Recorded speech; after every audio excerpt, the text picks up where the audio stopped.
the conflict in Goma, and the role of the M23.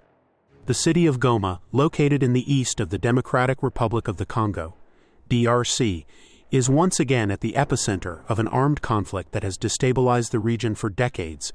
The capture of this important city by the rebel group M23 has highlighted the fragility of the Congolese state, the impact of regional tensions, and the deep roots of a conflict that mixes political, economic, and ethnic factors. The March 23 movement is an armed rebel group that emerged in 2012 as a breakaway from the DRC army. Its members, mainly of the Tutsi ethnic group, denounced the failure to comply with a peace agreement signed in 2009, which guaranteed their integration into the national army and improved conditions in the east of the country.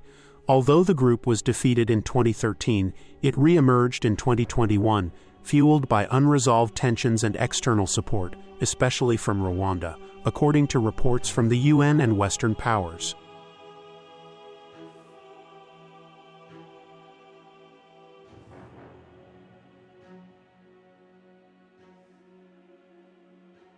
The M23 has been accused of committing serious human rights abuses, including massacres, rape, and forced displacement of entire communities.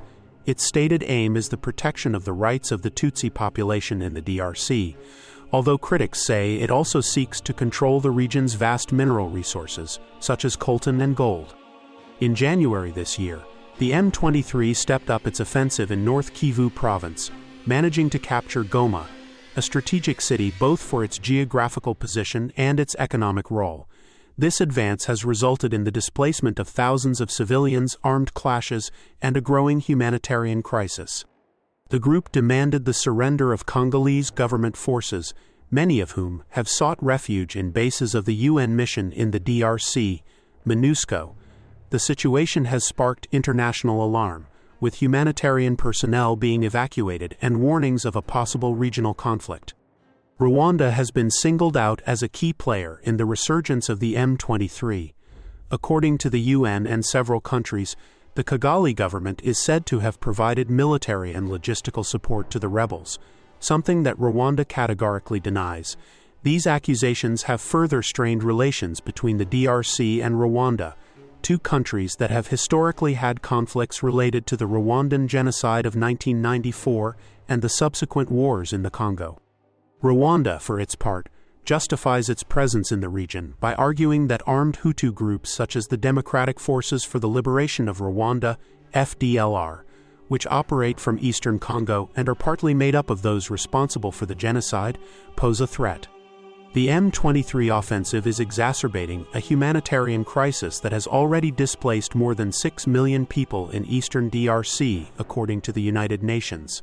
In addition, tensions between the DRC and Rwanda threaten to escalate into an interstate conflict, which could involve other countries in the Great Lakes region, such as Uganda and Burundi.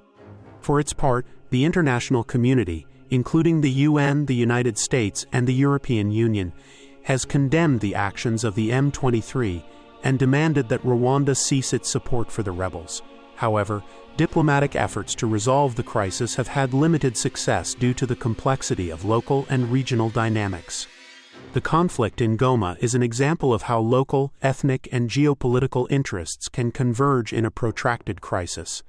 Resolving this situation will require not only the demobilization of the M23 and the cessation of foreign support, but also a comprehensive strategy that addresses the root causes of the conflict, such as political exclusion, resource exploitation, and lack of security in eastern Congo. Without sustained engagement by national and international actors, the people of the region will continue to pay the price for this tragedy.